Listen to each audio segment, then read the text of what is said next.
This is All India Radio. I'm Manuja Kumar, and with me is R.S. Raghu with the evening news.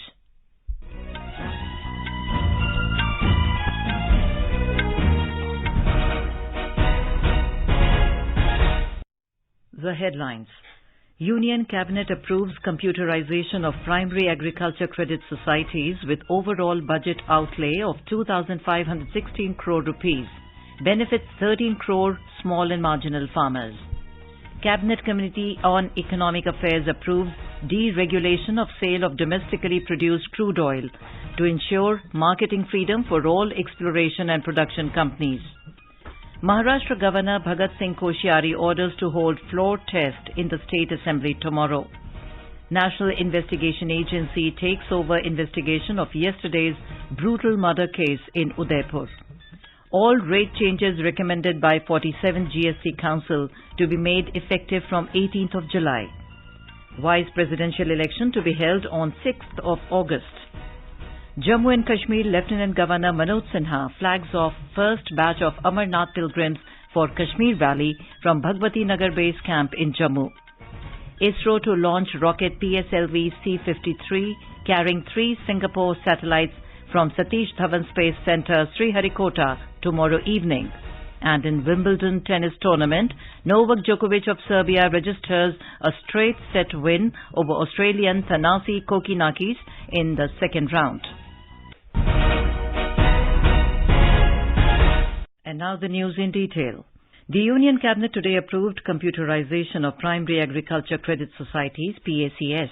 Briefing media in New Delhi today, Information and Broadcasting Minister Anurag Singh Thakur said the Cabinet Committee on Economic Affairs CCEA has decided that 63,000 functional PACS will be computerized with overall budget outlay of 2,516 crore rupees. He said the move will benefit 13 crore farmers. The Cabinet Committee on Economic Affairs, chaired by Honorable Prime Minister Narendra Modi ji, has approved the computerization of primary agriculture credit societies (PAC) with the objectives of increasing efficiency of PAC, bringing transparency and accountability in their operation, facilitating the PACs to diversify their business and undertake multiple activities and services. The Cabinet Committee on Economic Affairs also approved deregulation of sale of domestically produced crude oil. Mr. Thakur said the move will ensure marketing freedom for all exploration and production companies, or ENPs.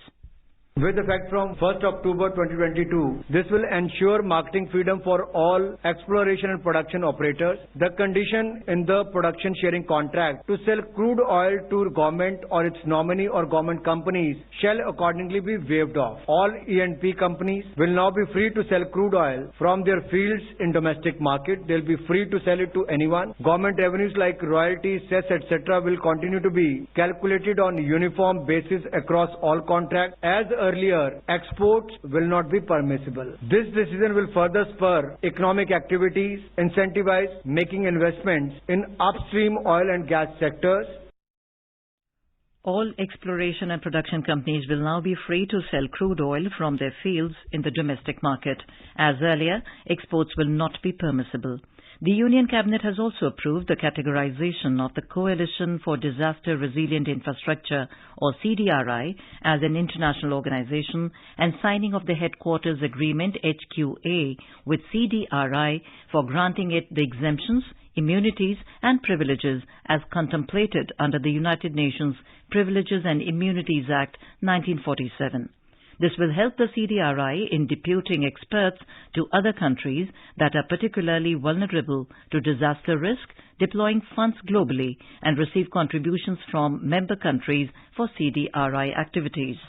The Union Cabinet was today apprised of a Memorandum of Understanding signed between the Department of Science and Technology of India and the Ministry of Trade and Industry of Singapore on cooperation in the fields of science, technology and innovation.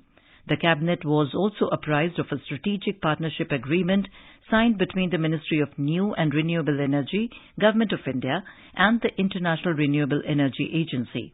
The aim of the agreement is to drive ambition, leadership and knowledge on green energy transitions based on renewable energy in India. Facing the floor test in the State Legislative Assembly tomorrow on the pending Supreme Court judgment, the Maharashtra Cabinet chaired by Chief Minister Uddhav Thackeray today gave its nod for renaming Aurangabad city as Sambhaji Nagar and Usmanabad as Dharashiv. The decision to rechristen these two cities considered to be populist was pending for a very long time. Besides, the State Cabinet has also given its approval to rename Navi Mumbai International Airport after Loknete D.B. Patil International Airport. The Cabinet meeting, which was considered to be the last of the Mahavikas Aghadi, with the government lacking numbers in the Legislative Assembly, also gave approval for reconstitution of developmental boards for Vidarbh, Marathwada and for the rest of the state. Talking to reporters after the meeting, NCP Minister Jayant Patil said that the Chief Minister, however, did not say that it was the last Cabinet meeting. Patil said Mr. Thackeray expressed gratitude towards his Cabinet colleagues from Congress and NCP for their cooperation in the last 2.5 years. Patil also said the Chief Minister expressed regret at being betrayed by his own partymen who were part of the Council of Ministers in the MVA. The National Investigation Agency has now taken over the investigation of yesterday's murder case in Udaipur. The NIA team has reached Udaipur and the Rajasthan police is helping the NIA. Addressing a press conference in Jaipur this afternoon, Director General of Police M.L. Lathas has said that one accused was arrested and had links with the Pakistani extremist group Dawat-e-Islami. He said that the accused went to Karachi in 2014. Considering this case as an act of terror, all aspects are being investigated by the police. Police also detained 3 other people in connection with this case. Mr. Lathas said that the SHO of the concerned police station has also been suspended. The DGP appealed to all people to maintain restraint and peace. Chief Minister Ashok Gehlot held a high-level meeting with the police and administrative officials today. Chief Minister Ashok Gehlot has also called an all-party meeting this evening. Leaders of Congress, BJP, RLP, Rashtriya Lok Dal, CPIM and some independent MLAs participated in the meeting. The suspension of internet services in the state has been extended till further orders. The last rites of the deceased Kanhaiya Lal were performed this afternoon amid heavy security cover. More from our correspondent. Many cities, including Dungarpur, Rajsamand, Jhalawad, remained closed today in protest against the Udaipur incident. A police personnel has been injured in a violent protest in Bhim in Rajsamand district. Social and business organizations have called for a bandh in many cities, including Jaipur tomorrow. Internet services in the state will remain suspended till further orders. Hundreds of tourists visiting Udaipur had to return back due to curfew. Special vigilance is being taken by the police across the state. 70 companies of RAC have been deployed in different districts. Police and administration are holding peace committees meetings in different places. Jitendra Dwivedi, EIR News, Jaipur. Union Minister of Information and Broadcasting Anurag Singh Thakur has termed the Rajasthan government as a mute spectator over the incident of the brutal murder in Udaipur. Talking to media in New Delhi, Mr. Thakur said all limits of vandalism were crossed in Udaipur and the Gehlot government sat just as a mute spectator. Udaipur में जो घटा वहाँ पर कानून व्यवस्था किस तरह से फेल हुई है उसका एक बड़ा उदाहरण गहलोत जी की सरकार में दिखता है। 7 दिन पहले एक वीडियो जारी किया गया, उसके बावजूद सरकार ने कोई कदम नहीं उठाए। मूक दर्शक बन के सरकार बैठी रही। ये अपने आप में दिखाता है कि क्या वोट बैंक की राजनीति के चलते कानून व्यवस्था को ठप कर दिया गया। The BJP today came down heavily on the Congress government in Rajasthan over the Udaipur killing incident. Briefing media in New Delhi, party spokesman Rajyavardhan Singh Rathore described it as terror incident and alleged that the state government is responsible for the mishap. He said this is not an isolated incident in itself, as more of such incidents are happening time and again in Rajasthan. He also said there is a feeling of insecurity among the people of Rajasthan, but it is very important to maintain a peaceful and harmonious environment. The BJP spokesman accused the Congress of doing appeasement politics in the state. इससे हर समाज में आक्रोश है, गुस्सा है। राजस्थान के अंदर साधारण लोगों में असुरक्षा की भावना भी है। गुस्सा जायज है, लेकिन संविधान के तहत, देश के कानून के तहत और पीसफुल तरीके को पालन करना, शांतिपूर्ण सौहार्द बनाकर कार्रवाई करना, ये बहुत जरूरी है। News just in. Prime Minister Narendra Modi has said that today's cabinet decision on computerization of primary agriculture credit societies, PACS, will benefit crores of farmers, particularly small and marginal farmers. In a tweet, Mr. Modi said the decision will also enhance transparency and lead to better service delivery. The 47th GST Council meeting under the chairmanship of Union Minister for Finance and Corporate Affairs, Srimati Nirmala Sitharaman, in Chandigarh ended today. The meeting was attended by Union Minister of State for Finance, Shri Pankaj Chaudhary, besides finance ministers of states and UTs and senior officers of the Ministry of Finance and states and UTs. The finance minister spoke about the rate rationalization, the GST compensation to states on corrections of invested duties and virtual digital assets. She said the council directed that the group of ministers on casino, racecourse and online gaming re-examine the issues in its terms of reference based on further inputs from states and submit its report within a short duration. The one thing which I want to highlight is whether it is horse racing or online gaming or casinos, the common thread which the committee highlighted was they're all part of betting and gaming. In other words, they are essentially gambling. There may be element of skill in it or element of chance in it, but essentially all the three are gambling. And even by the existing rules, they are treated so and also treated uniformly without any differentiation between one and the other and the third. In the meeting, the GST on LED lamps, lights and fixture, their metal printed circuits board is raised from 12% to 18%. In case of solar water heater system, GST has been raised from 5 to 12%, whereas in works contract for roads, bridges, railways, metro, effluent treatment plant, crematorium, etc., the tax has been raised by 12 to 18%. The GST rate on Tetra packaging has been raised from 12 to 18%, while on cut and polished diamonds are up from 0.25% to 1.5%. All rate changes recommended by the 47th GST Council will be made effective from the 18th of July 2022. The National Space Agency, ISRO, will launch the rocket PSLV C-53 carrying 3 Singapore satellites at 6 p.m. tomorrow. The workhorse launch vehicle will be ignited from the second launch pad at Satish Dhawan Space Center, Sriharikota. The 25 hours countdown leading to the launch began at 5 p.m. today. PSLV C-53 is the second dedicated commercial mission of the recently formed New Space India Limited, a public sector unit under the Department of Space. Overall, this is the 55th PSLV mission. The 4-stage, 44.4-meter tall rocket has a liftoff mass of 228.43 tons. It would inject the primary payload, the 365 kg Earth observation satellite called DSEO, into an orbit of 570 kilometers height, as measured from the equator. You are listening to the evening news on All India Radio. A reminder of the headlines before we move on. Union Cabinet approves computerization of primary agriculture credit societies with overall budget outlay of 2,516 crore rupees. Benefits 13 crore small and marginal farmers. Cabinet Committee on Economic Affairs approves deregulation of sale of domestically produced crude oil to ensure marketing freedom for all exploration and production companies. Maharashtra Governor Bhagat Singh Koshyari orders to hold floor test in the State Assembly tomorrow.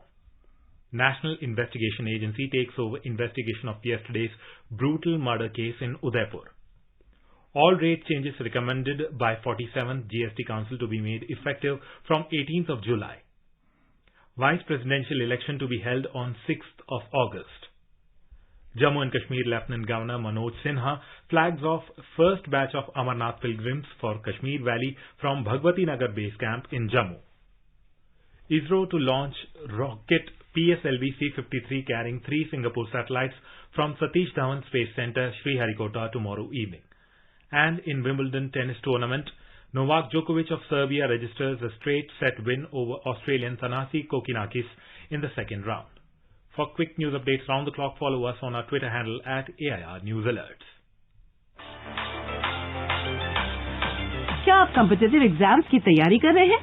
आपके लिए all India radio लाया है programme अभ्यास, एक ऐसा कार्यक्रम जहां हमें आप प्रश्न भेजते हैं व्हाट्सएप नंबर 9289094044 पर या फिर ईमेल करते हैं abhyas.airnews@gmail.com पर और हमारे एक्सपर्ट देते हैं आपके प्रश्नों के उत्तर हर शनिवार रात 9:30 बजे। इस वर्ग का विषय है आधुनिक इतिहास यानी कि मॉडर्न हिस्ट्री और आपके सवाल प्राप्त करने की अंतिम तारीख 29 जून। आपका अभ्यास हमारा प्रयास।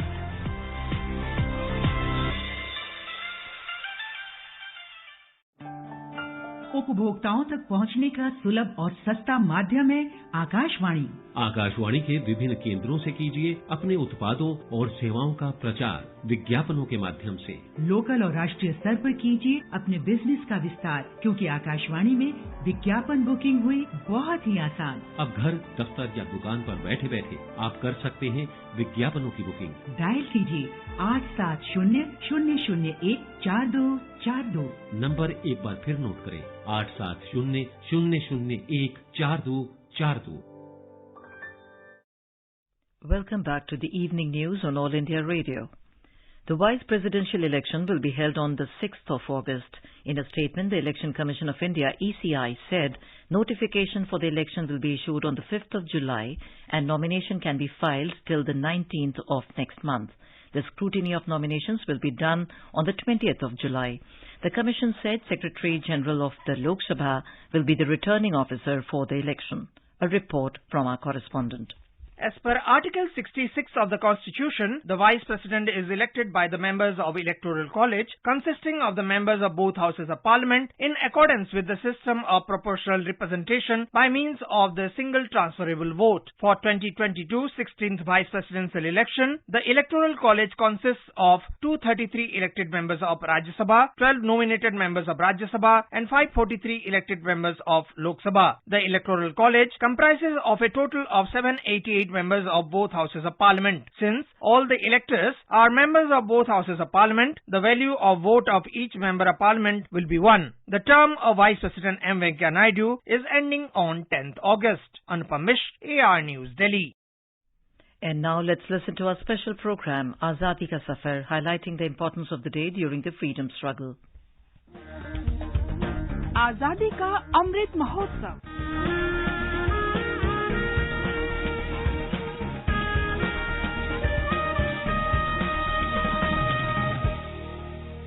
Azadi Ka Safar with AIR News, Birth of a Nation. India's glorious freedom struggle is one of the greatest struggles the modern world has ever witnessed. AIR News brings you a glimpse of the struggle every day.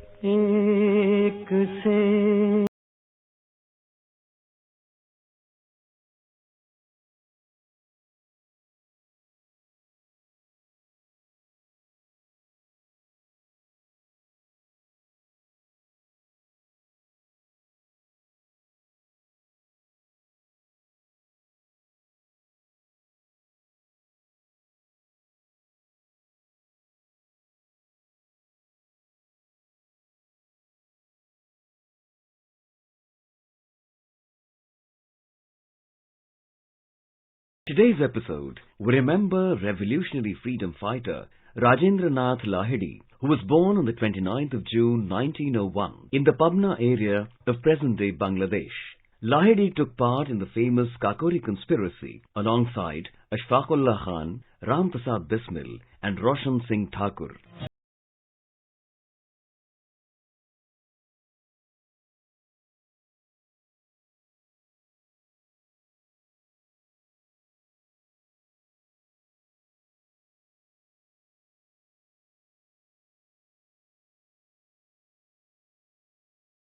Lahiri is regarded as a symbol of the Indian revolutionary movement's transformation. During the 1920s, the revolutionary movement saw a change from anti-British nationalism to socialism in terms of ideology and a shift towards atheism in terms of religious beliefs. Lahiri constantly challenged the social and traditional customs of the society, so much so that he discarded the sacred thread that was considered integral to Brahmins. He opined that social prejudices were stumbling blocks in the path of progress.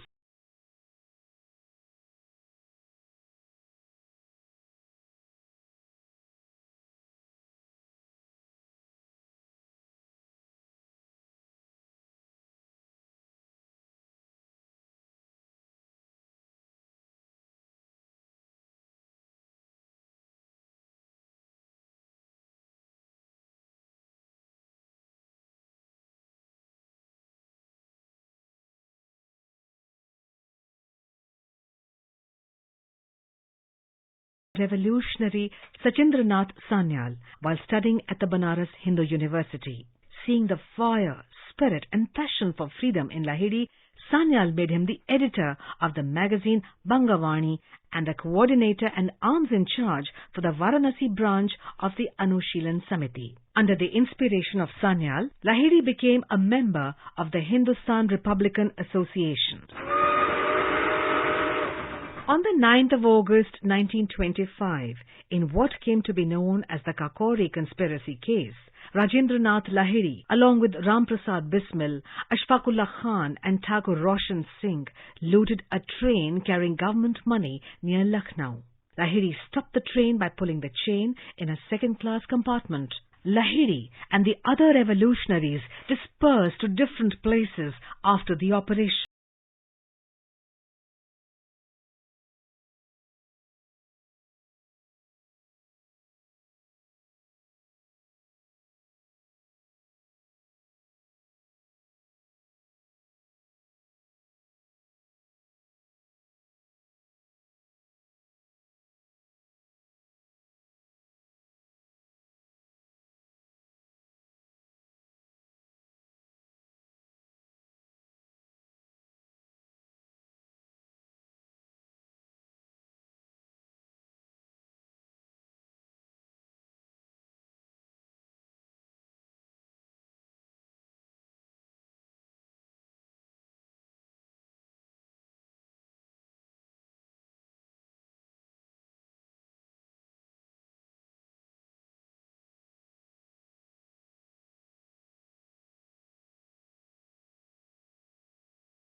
Lahiri's hanging stands out not just in revolutionary history, but also in the history of capital punishment, as it was for the first time that a death sentence was carried out ahead of schedule.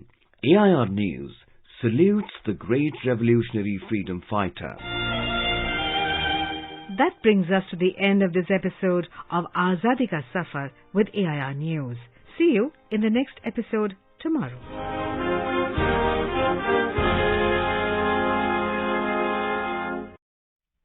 India's COVID vaccination coverage has exceeded 197 crore 46 lakh so far. The Health Ministry said 14,506 new cases were reported in the country in the last 24 hours and 11,574 patients recovered during the same period. India's active caseload currently stands at 99,602 and recovery rate stands at 98.56%. The Union Ministry of Road Transport and Highways has sanctioned 2 road projects for Jammu and Kashmir with budgetary allocation of Rs 3,397 crores. The development work of 4x6 lane access control expressway from Kujwani to Sidra section of NH44 and Domel to Katra section has been sanctioned with a budget outlay of Rs 2,574.47 crore rupees. The construction of 4-lane Srinagar-Baramulla URI section of NH1 has been sanctioned with a budget outlay of Rs 823.45 crore. बर्फ से ढके पहाड़, हवा के साथ झूमते चीड़ चिनार, झीलों पर तैरते शिकारे, हरी भरी घाटियों के दिलकश नजारे। आकाशवाणी समाचार आपके लिए लेकर आया है जम्मू कश्मीर विशेष श्रृंखला एक नई सुबह। हम बात करते हैं विकास की, निवेश की, पर्यटन की, संस्कृति की और रोज हो रहे बदलावों की। FM गोल्ड पर सुनिए हर शुक्रवार रात 9:15 पर आकाशवाणी समाचार की विशेष प्रस्तुति जम्मू कश्मीर एक नई सुबह।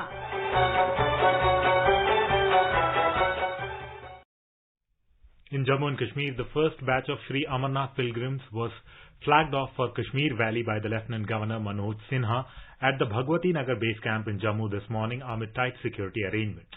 This year's 43-day long annual pilgrimage to Sri Amarnath Cave Shrine in Kashmir Valley is commencing tomorrow from Pahalgam and Baltal tracks in Kashmir Valley. Talking to AIR, Nitishwar Kumar, CEO of Sri Amarnath Shrine Board, said the board has made radio frequency identification RFID tags, which helps locate a person, compulsory for all the devotees taking the Amarnath pilgrimage this year. The RFID tags would help the authorities to track a pilgrim and know about his whereabouts in case they get lost during the journey. सुरक्षा के दृष्टिकोण से और यात्रियों के सहूलियत के दृष्टिकोण से हमने इस बार एक RFID टैग शुरू किया है। RFID टैग देने से एक तो यात्री को हम ट्रैक कर पाएंगे और इसके अलावा किस सेगमेंट में कितने लोग हैं, रुकने की व्यवस्था में कितने लोगों को ले जाना है, कितने लोग किस स्ट्रेच को पार किए, कौन लोग उससे पहले हैं, कौन लोग उसके बाद हैं, ये कई सारी सुविधाएं हमें मिलेंगी। दूसरी जो RFID टैग है वो जो पिट्ठू वाले हैं उनको भी दे रहे हैं। यात्रियों का जो इंश्योरेंस है वो भी हमने बढ़ा के 3 लाख से 5 लाख रुपए किया है और पहले जो घोड़ा था वो इंश्योरेंस सिर्फ 3 महीने के लिए होता था। इस बार हमने पूरे साल के लिए किया है। एक्सीडेंटल हो या नेचुरल डेथ हो तो दोनों परिस्थितियों में हम उन्हें 50,000 रुपया इंश्योरेंस देंगे। In the Union Territory of Jammu and Kashmir, Principal Secretary, Health Medical Education Department, Manoj Kumar Dwivedi, today launched the mobile application Yatra 22 and web page www.yatra22.com for tracking healthcare facilities for pilgrims undertaking Sri Amarnath Yatra 2022 and to facilitate the identification and tracking of health facilities during emergencies. India's ambassador to China, Pradeep Kumar Rawat, today said that India, since its accession to Shanghai Cooperation Organization, SCO, has actively participated and has provided substantial support to various mechanisms across diverse domains in the forum. As for the first time, India is ready to take over the SCO presidency from Uzbekistan in September 2022. Ambassador Rawat said India will continue to work with other members to develop very meaningful agenda. In Wimbledon tennis, Novak Djokovic of Serbia registered a straight set win over Australian Thanasi Kokkinakis in the second round. In a one-sided match, Djokovic beat Kokkinakis by 6-1, 6-4, 6-2 in men's singles. In the next match, Andy Murray will face American John Isner. In women's single, the second round match between Britain's Emma Raducanu and Caroline Garcia of France is underway. Now let us take a look at the weather forecast for tomorrow. National capital Delhi is expected to have generally cloudy sky with moderate rain. Minimum temperature will be around 28 degrees Celsius, while the maximum will be 35 degrees. Mumbai will have generally cloudy sky with heavy rain. Kolkata will have partly cloudy sky with 1 or 2 spells of rain or thunder showers. Chennai will have thunderstorm with rain. Srinagar and Muzaffarabad is expected to have a partly cloudy sky with 1 or 2 spells of rain or thunder showers. Gangtok will have a generally cloudy sky with heavy rain. And now, before we end the bulletin, the headlines once again. Union Cabinet approves computerization of primary agriculture credit societies with overall budget outlay of 2,516 crore rupees, benefits 13 crore small and marginal farmers. Cabinet Committee on Economic Affairs approves deregulation of sale of domestically produced crude oil to ensure marketing freedom for all exploration and production companies. Maharashtra Governor Bhagat Singh Koshyari orders to hold floor test in the State Assembly tomorrow. National Investigation Agency takes over investigation of yesterday's brutal murder case in Udaipur. All rate changes recommended by 47G ST Council to be made effective from 18th of July. Vice Presidential election to be held on 6th of August.